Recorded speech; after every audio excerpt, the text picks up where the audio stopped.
ডাক দিয়ে বলেন, হে পৃথিবীর মানুষেরা, আমি আল্লাহ পাক রব্বুল আলামিন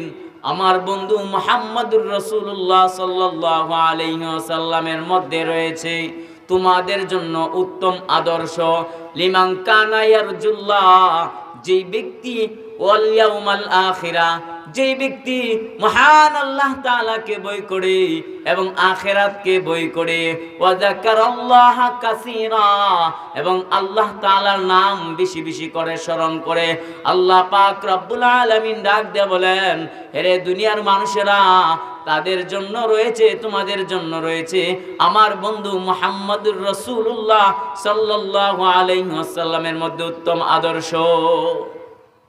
এই জন্য ভাইরা, আমরা যদি আমাদের আদর্শ তালাশ করতে চাই, এই পৃথিবীর মধ্যে যদি আমরা উত্তম আদর্শ নিয়ে জীবনটাকে বাস্তবায়ন করতে চাই, আমাদের জীবনটা